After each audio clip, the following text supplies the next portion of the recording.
What's going on, ladies and gentlemen? Welcome back to the channel. I hope everyone is healthy and well today. Welcome, all my new supporters. Today we'll be reacting to Australia's Most Common Birds Part 2. I can't believe I came across a Part 2. You remember we reacted to Part 1, right? Man, that video was phenomenal, by the way. Let's jump right into Part 2. Original video link will be down below in the description. I'm going to go ahead and like it already, man, because the first one was excellent. Aussie birds. All these birds. There's a lot of them. IDing avian. Hey, this one right here look like a Gatorade or something. You know, you drink Gatorade. You ever look at the Gatorade bottles? It's like green and orange. Look. Aussie birds. There's a lot. A bird look like a Gatorade bottle for real, man. I didn't even know the birds out in Australia look like this. Oh, this is like extravagant. Okay. Unique. A lot of them. IDing avians is challenging at the best of times, and like explaining Sonic the Hedgehog lore to your 85-year-old grandma, it's hard to know where to start. But it begins with the birds that you'll see every day. In part 2 of this series on our most common birds, we're going fiercer, stranger, and bigger than ever before. Minute. That's a bird? Oh, that's like a ostrich, right? Or something like that. Don't tell me. What? Somebody will be like, nope. It's not an ostrich. So what is it then? I possibly can't think of any other birds that are big like an ostrich. Nah, I can't. And don't go thinking I'm sweating or nothing. Man, I ran out of my other face cream, so I had to put some other stuff on it as my backup. It got my face looking all shiny and everything. I'm not sweating. I'm not hot today. We're going fiercer, stranger, and bigger than ever before. Imagine this thing. Sunny's on. Stranger and bigger.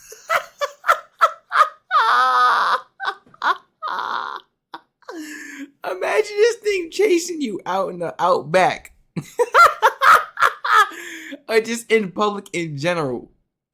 You think you able to get away from this bird? You know, I used to think the same thing about like ostriches and stuff. Yeah, alright, you ain't getting away from them. Them things quick, boy. On your behind. I don't know the name of this bird right here, but no. This thing look like it'll hunt you down for real. Than ever before. Sunny's on. Oh no. Blunny's on. Yep, it's birding time. Tawny frogmouths are weird, but would you expect any different from a bird whose natural habitat is... Oh wait, this thing like blended it. Like, it's the stupid stuff on my face and make me look like I'm sweating, but I'm not sweating. This bird right here kind of blending with like tree bark, you know? Do it not? Like, it's meant to blend in with a tree, maybe keep itself safe or something, but this looks really cool. Tawny frogmouths are weird, but would you expect any different from a bird whose natural habitat is the uncanny valley? These compact critters are nocturnal and utilize a large set of eyes to navigate the darkness. Yeah. The name comes from the massive frog-like gape of their mouths, which they employ to chow down on night-dwelling insects. Tawnies are masters of disguise, and took you can run but you can't hide as a personal challenge. Those mottled grey feathers blend in nicely with the texture of tree bark, but it gets better. When threatened, camo coots straighten out and strike a pose that perfectly mimics the shape of a branch. Reject bird, embrace tree. Oh, don't give me that resting birch face. Tawnies are a hoot and a half, and because of their appearance, they're often labelled as owls. They're not. In fact, they're more closely related to swifts, hummingbirds, and nightjars than they are to owls. Huh? Hummingbirds? The call of the tawny frogmouth is a repetitive droning noise.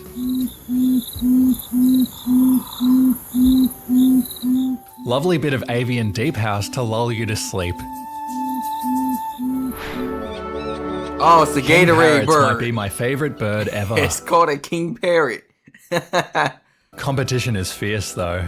They're adorable, friendly, and used to pay me a regal visit on a weekly basis. I had to move. Still miss you, man. Hope the misses as well.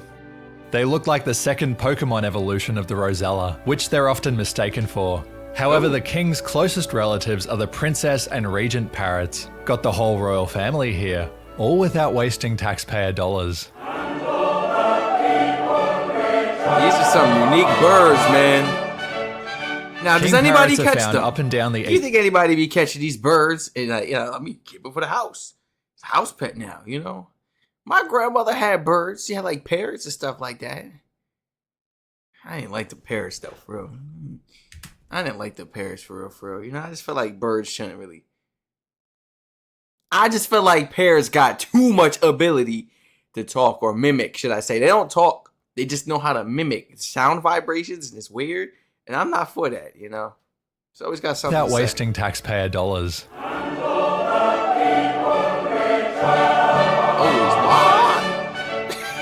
King parrots are found up and down the east coast, foraging for seeds in the wetter rainforest areas, and can be ID'd by their red and green markings. They often travel as a couple, with the male sporting a red head and chest, while the female is engulfed mostly in green. And when you put ruby and emerald together, you get the crown jewels. Man, them birds is nice.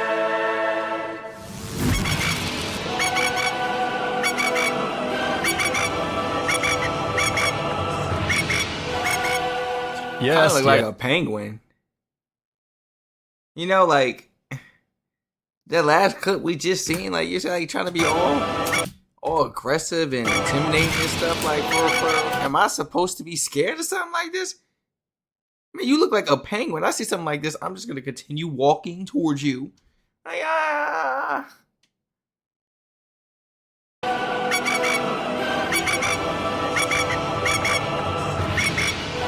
audacity. Yes, we're finally covering it.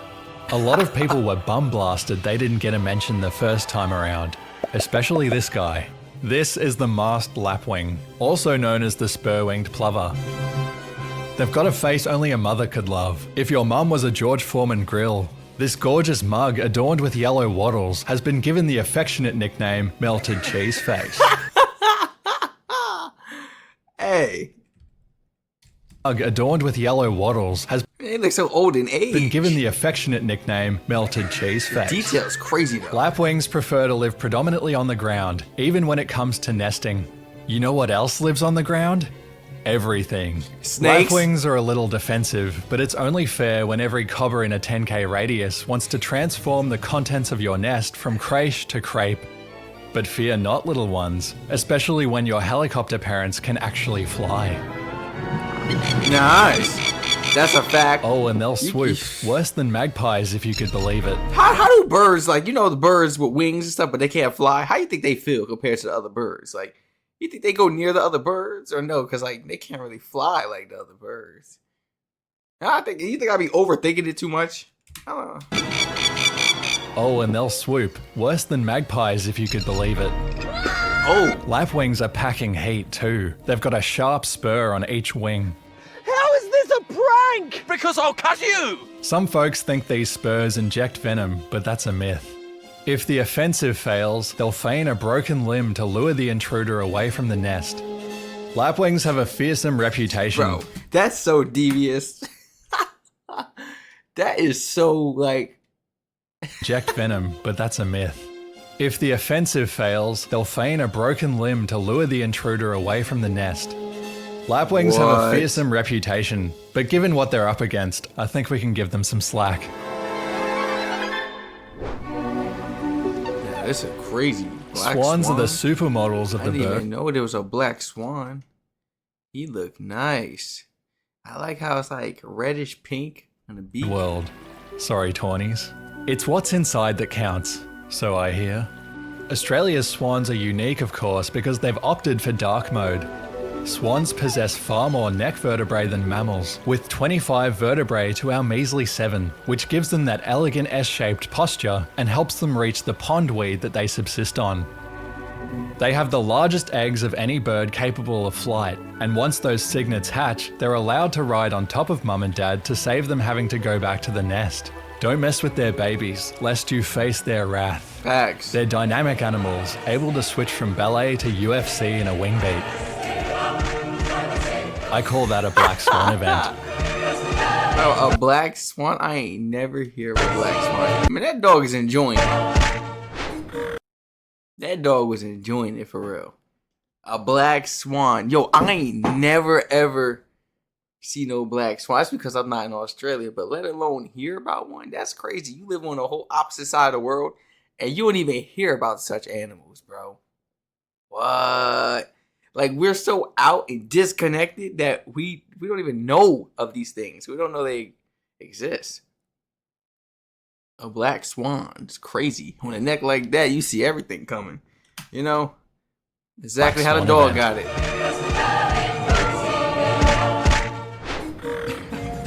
Every country in the world has a bird species that's simply called the seagull. In Australia, this species is the silver gull. These guys are ubiquitous in urban areas, but it wasn't always this way. They're another example of a bird buffed by human progress. Our waste increased, and so did their numbers. And there's cause for celebration when your baby bonus arrives in a rubbish truck. Silver gulls have a gold medal in thievery and a bronze in subtlety. A single chip is enough to summon a whole gallery of grizzled gulls Scavengers. chanting, "Mine." They Like, make for their real. nests away from land, on islands, sandbanks, and even the pillars of piers. Pretty smart considering cats would never attempt an amphibious assault. Why has that gull only got one leg? An age-old question. He obviously Wait a minute. lost it in Gallipoli. It's terrible. Most of the time, their leg isn't missing. They usually keep one raised to reduce heat loss and stay warm. What? Reduce heat loss and stay warm. Okay, I kind of do understand that now. Isn't missing. They usually keep one raised to reduce heat loss and stay warm. Silver gulls Interesting. are considered a nuisance, but they exude an understated beauty when you take the time to notice them. It's also worth noting their cousin, the Chad Pacific gull. These birds look like penguins and stuff, man. Brush turkeys this are- Oh, it's crazy! He got it off his tongue before I did. I'm like, man, this look like a turkey for real. Like, that's crazy. Brush turkeys are large ground dwellers that, while they resemble the American wild turkey, are not related to them at all. Its closest relative is the elusive malleefowl I can't put this thing on the grill, man. are not related to them at all. Its closest relative is the elusive malleefowl. While most birds manually incubate their eggs, like freaking idiots, the brush turkey opted to automate the task with compost. When decaying matter breaks down, it produces heat, and our mates use nature's microwave to prevent their eggs going cold turkey. A dominant male will build an enormous nest mound to attract females. Meanwhile, neighbouring males will periodically rock up to sabotage the nest, embarrass him in front of his babes, and gain his place. No way. If she's impressed with the They moving this grimy in a bird world? embarrass him in front of his babes. Bro. Males will periodically rock up to sabotage the nest, embarrass him in front of his babes, and gain his place. If she's impressed with the size of his mound, she'll lay a clutch of eggs in the nest, and then Oh, she's a gold digger, bro. Y'all got him too? Man. Damn, you can't escape it in this world at all. Even a bird's gotta go through it. He's about to mount. Who got the bigger one, you know? That is crazy for real. But I guess it show like stability, who could really provide, you know? Look what I built. With a beak? Yeah, I ain't gonna lie. With a beak? Yeah. That's crazy. You just lay your eggs on whoever you feel like. sabotage the nest, embarrass him in front of his babes, and gain his place. If she's impressed with the size of his mound, she'll lay a clutch of eggs in the nest, and then nick off forever. No Brush turkeys way. are often at odds with homeowners.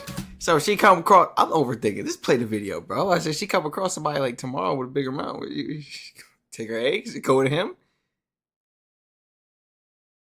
And nick off forever. Yo, because Brush that's some turkeys are gold often diggers. at Like, odds with homeowners. While I understand NIMBYs taking issue with poultry building Mount Everest in your veggie patch, you moved into their neighborhood and not the other way around. I said the beak, bro. They literally doing this with. Oh, do we claws?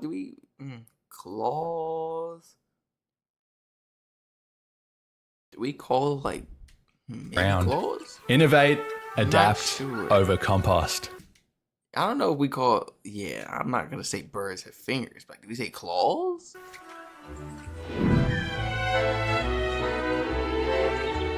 The avian silhouette before you might look like a raven, but if you look closely you might see their trademark white wings and those striking red eyes. This is a white-winged chough, one of only 2 species of Australian mud nesters. Their scarlet peepers become even more crimson when threatened, caused by increasing blood flow to the eyes. Choughs live in groups of up to 20 and fossick on the forest floor for insects. Their call is a descending whistle and quite atmospheric to witness as a chorus.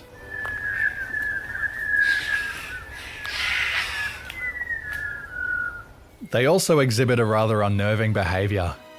They practice slavery. Oh my god, bro. Oh, hell no, man. What the? Chough troops will occasionally kidnap juvenile choughs from other colonies and force them to act as indentured workers. The captive birds will help raise the new choughlets, but will never be allowed to breed themselves. What? At this point, we should also mention the chough's closest relative, the apostle bird. These stocky fellas are named as such because they travel in groups of 12, and because of their often slapstick antics, they've been dubbed the clowns of the bush. Right. And when the disciples of Christ rock up to scab some bagel crumbs off ya,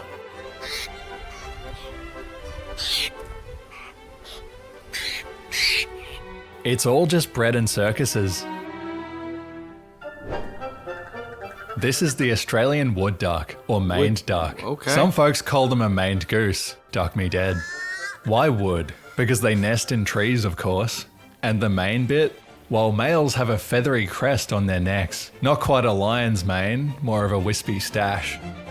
Wood ducks are a fixture of local ponds and waterways, and are often spotted alongside another native, the Pacific black duck. Despite being a duck, they're rarely seen on open water, like your uncle who owns a boat and never uses it. They prefer to forage in shallow water or on land. These monogamous dabblers are sexually dimorphic, with the male sporting a completely brown head and the aforementioned mane, while females show off their sickening contour lines. All in all, another underappreciated Aussie bird. Yeah, it's probably one of them underrated ones. Oh, Sometimes no. I forget the This emu the is one I was actually a talking bird. about. This the one that's finna be chasing you up and down. No, I'm not. What you gonna do if this thing is chasing you? What do you expect me to do? It's called an emu. Bro, I feel like we learned about the emu before. Don't these birds come blue? Or is that something else? I could have sworn it might be another bird, I'm not sure. But an emu?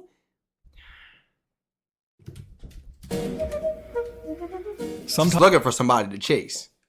Aussie bird.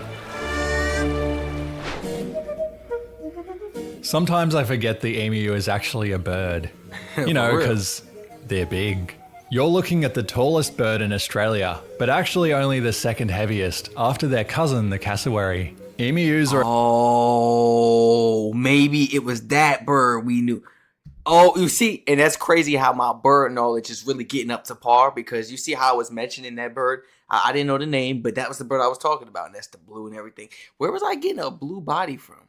I knew the head for sure, but I'm like, the body seems kind of absurd, you know?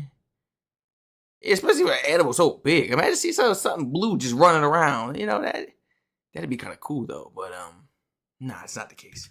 It was that other bird. That's crazy how he brought that up. Thank you for bringing that up. but actually only the second heaviest, after their cousin, the cassowary. Emus are a member of the ratites, a special group of birds who abandon flight to pursue a playstyle more akin to their ancestors. The ones who got wiped out anyway. The beak shall inherit the earth. The absence of flight is no hindrance when you can bolt at speeds of up to 50 k's and outmaneuver a machine gun. See? That's not a Outmaneuver a machine gun? Get out of here. metaphor, as you well know. But that's not the most interesting thing about them. Emus are all-terrain survival machines. You see a shrub, a couple of seeds, and a pile of poo. An emu sees a 3-course meal. Whack a ×2 on the fact that they can go weeks without eating or drinking, call it ratite Ramadan. Or that they breed like rabbits, and you'll start to understand why stilt starlings have taken over most of the continent. They were even in Tasmania, until Europeans arrived. Emus also win the award hands down for most dedicated dad, spending 2 years raising the kids alone until they're ready to make families of their own. Oh, wow. Nice. Jindalee Crescent, South Nowra, is a quiet suburban street. But yesterday was not a normal day. Not when the Corella is on the wing. These unassuming white I think we actually gonna end it right here. Corel? Am I saying that right? We gonna pick up next video with Corel. I don't know if it'll be the very next reaction video, but you guys know how we do. I want to continue learning about some of these Australian birds, but I don't want the video to be too long, guys. Thank you so much, everyone, for joining me today to react to Australia's most common birds. We're going to pick up on this video another time. I don't know when. It could be tomorrow's video. No, I'm not going to give you back-to-back. You know what I'm saying? But we definitely will continue to pick up on this video reacting to some of Australia's phenomenal, majestic birds. Birds that we've never heard of at all on this side of the world. Like, I'm hearing about all these birds for the first time, and I'm like, what? So what other type of animals are there out there, you know, around the world?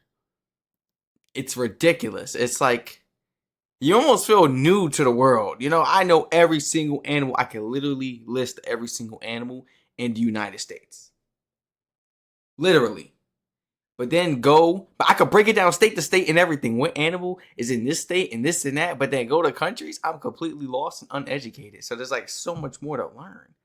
I definitely got to get back into this video. We're going to pick up in next video with this white and orange bird. The Corel. The Corel. What do you think the fool... Okay. What's the fool name? cockatoos have a habit of massing in overwhelming... A cockatoo. Wait, this is a cockatoo. Corellas. A cockatoo. So this is a Corellas. Okay. Cockatoo Corellas. Stay safe, everyone. And I hope to catch you all in the next reaction video. And next video, my face will not be so shiny. My face will not be so shiny. I can't stand this, man.